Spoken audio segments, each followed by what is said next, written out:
सरकारी सेवकों एवं पेंशन भोगियों पारिवारिक पेंशन भोगियों को 1 जुलाई 2025 के प्रभाव से 252% के स्थान पर 257% महंगाई भत्ता राहत का भुगतान के संबंध में 3 नए विभागों का गठन किया गया है।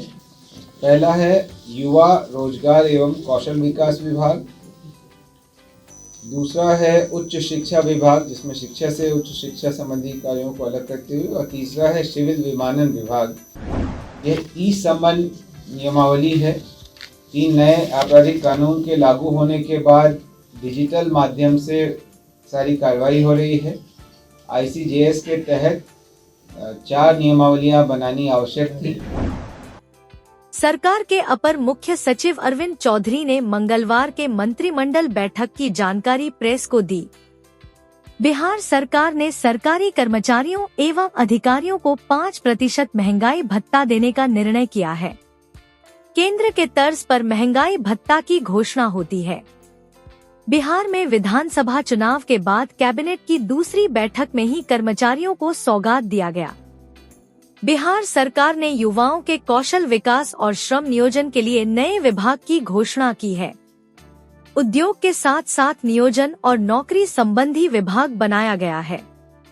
इस तरह अब तक के बिहार के 45 विभागों के अलग 3 अन्य विभाग भी बनाए गए हैं। मंत्रिमंडल की बैठक में कुल 19 निर्णय लिए गए, जिसमें एक निर्णय वाल्मीकि टाइगर प्रोजेक्ट को सहयोग करने के लिए और दूसरा निर्णय पटना के संजय गांधी जैविक उद्यान के लिए लिया गया।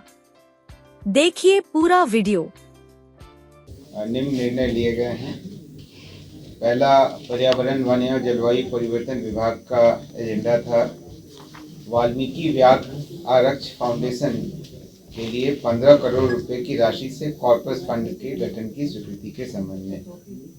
ये वाल्मीकि टाइगर रिजर्व को रन करने के लिए कॉर्पस फंड की स्वीकृति दी गई है। वहाँ पर जो फाउंडेशन है वो इसका इस्तेमाल करके क्रियान्वयन करेगा। दूसरा एजेंडा था संजय गांधी जैविक उद्यान प्रबंधन एवं विकास सोसाइटी के गठन हेतु संगम ज्ञापन एवं उपनियम 2025 की स्वीकृति के संबंध में। इसमें सेंट्रल जू अथॉरिटी से भी निर्देश प्राप्त था। उसके आलोक में संजय गांधी जैविक उद्यान को एक सोसाइटी के रूप में गठित किया जा रहा है, ताकि जो इसका रेगुलर अपकीप इत्यादि करेगी। अगला एजेंडा वित्त विभाग का था। 6ठम केंद्रीय वेतनमान में वेतन एवं पेंशन प्राप्त कर रहे राज्य सरकार के सरकारी सेवकों एवं पेंशन भोगियों पारिवारिक पेंशन भोगियों को 1 जुलाई 2025 के प्रभाव से 252% के स्थान पर 257% महंगाई भत्ता राहत का भुगतान के संबंध में। सर, इसमें कितने कर्मियों को फायदा होगा? इसी प्रकार से 5म केंद्रीय वेतनमान में वेतन एवं पेंशन प्राप्त कर रहे राज्य सरकार के सरकारी सेवकों पेंशन भोगियों पारिवारिक पेंशन भोगियों को 1 जुलाई 2025 के प्रभाव से 466% के स्थान पर 474% महंगाई भत्ता एवं राहत के भुगतान की स्वीकृति दी गई। हाँ, इसका भी संख्या आपको बता दूंगा। वित्त विभाग का ही अगला एजेंडा था, जिसमें 11 अप्रैल 2023 के उपरांत 30 जून एवं 31 दिसंबर को सेवानिवृत्त होने वाले सरकारी सेवकों को मात्र पेंशन की गणना हेतु वैचारिक वेतन वृद्धि अनुमान्य की गई। इसका मतलब क्या हुआ सर?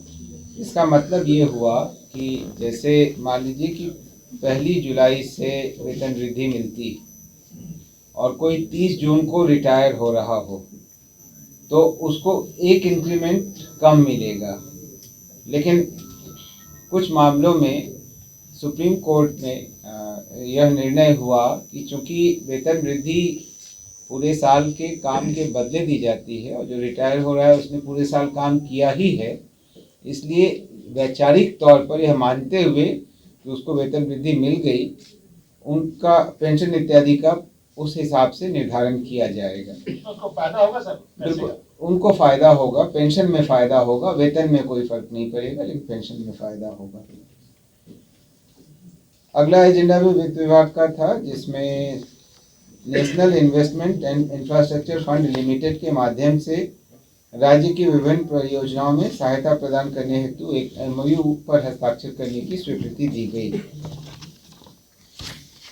ठीक है sir. Infrastructure fund limited central government का PSU है जो अंतर्राष्ट्रीय और भारतीय निवेशकों के लिए इंफ्रास्ट्रक्चर निवेश फंड का प्रबंधन करती है।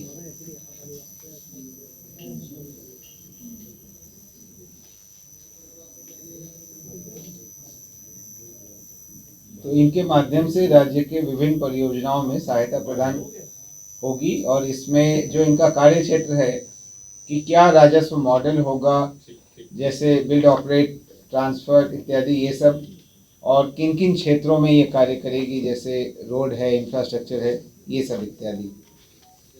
अगला एजेंडा है national stock exchange of India limited Mumbai द्वारा बिहार के युवाओं के सशक्तिकरण एवं हुनर विकास हेतु विद्यार्थी कौशल कार्यक्रम संचालित करने के लिए MOU साइन करने की स्वीकृति दी गई। अगला एजेंडा मद्य निषेध उत्पाद एवं निबंधन विभाग का है, जिसमें बिहार दस्तावेज लेखक अनुज्ञप्ति संशोधन नियमावली 2025 की स्वीकृति दी गई। पूर्व नियमावली में इसमें कई संशोधन किए गए हैं। समाज कल्याण विभाग का अगला एजेंडा है, जिसमें मुख्यमंत्री भिक्षावृत्ति निवारण योजना अंतर्गत बिहार भिक्षावृत्ति निवारण नियमावली में कुछ संशोधन किए गए हैं। सुप्रीम कोर्ट का आदेश था कि सांसर्गिक कोढ़ी एवं पागल इत्यादि जैसे शब्दों का प्रयोग न किया जाए, तो उनके बदले दूसरे शब्दों को प्रतिस्थापित किया गया। नगर विकास एवं आवास विभाग का अगला एजेंडा था, जिसमें नॉर्थ एवं साउथ विद्युत पावर डिस्ट्रीब्यूशन कंपनियों को विद्युत विपत्रों के भुगतान के लिए 400 करोड़ रुपए की सहायक अनुदान की स्वीकृति दी गई। अगला एजेंडा सामान्य प्रशासन विभाग का था, जिसके अंतर्गत श्री सुधीर कुमार जो बिहार प्रशासनिक सेवा के हैं, कोटि क्रमांक 478/2024, जो तत्कालीन जिला प्रबंधक थे राज्य खाद्य निगम रोहतास के, उनकी सेवा से बर्खास्तगी का निर्णय लिया गया। अगला एजेंडा है, आप लोगों ने कुछ दिनों पहले सुना होगा, सामान्य प्रशासन विभाग का अगला एजेंडा है ऑपरेशन सिंदूर के दौरान शहीद BSF सब इंस्पेक्टर स्वर्गीय मोहम्मद इम्तियाज के आश्रित पुत्र श्री मोहम्मद इमदाद रजा की अनुकंपा के आधार पर नियुक्ति की गई थी। माननीय मुख्यमंत्री महोदय ने जब वहाँ विजिट किया था तो उन्होंने परिवार से मिलते समय में इसकी घोषणा की थी। उसी नियुक्ति की घटनोत्तर स्वीकृति आज मंत्रिपरिषद द्वारा दी गई। अगला एजेंडा मंत्रिमंडल सचिवालय विभाग का है, जिसमें बिहार कार्यपालिका नियमावली में संशोधन करते हुए बिहार कार्यपालिका संशोधन नियमावली 2025 की स्वीकृति दी गई। 3 नए विभागों का गठन किया गया है। ये विभाग हैं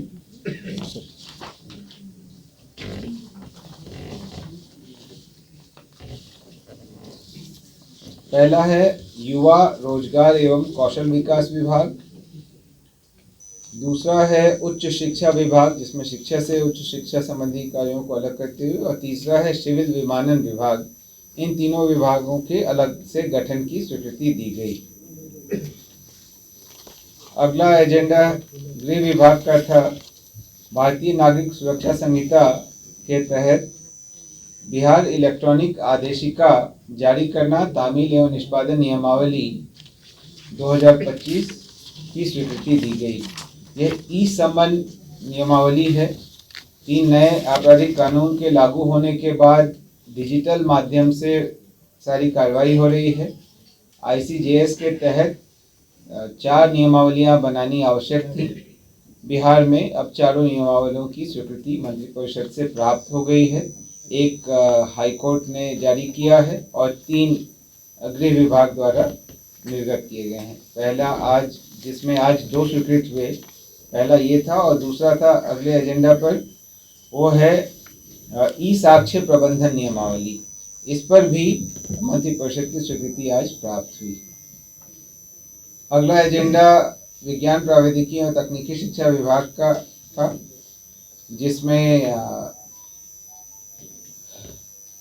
Bihar remote sensing application centre के जियो स्पेशियल सर्विसेज के उपयोग हेतु नीति बनाई गई। इस नीति 2025 पर स्वीकृति दी गई। आपदा प्रबंधन विभाग का अगला एजेंडा था, जिसमें राज्य के गया एवं मुंगेर जिला को नागरिक सुरक्षा जिला घोषित करने एवं उसमें नागरिक सुरक्षा जिला इकाइयों के लिए कुल 14 पदों के सृजन की स्वीकृति दी गई।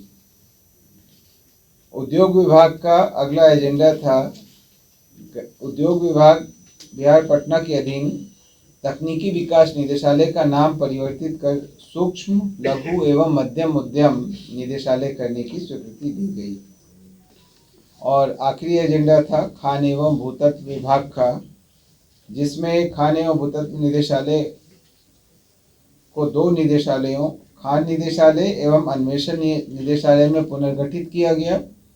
और खान निदेशालय के अंतर्गत 2 उप निदेशालय हैं, खनन उप निदेशालय तथा सुरक्षा उप निदेशालय।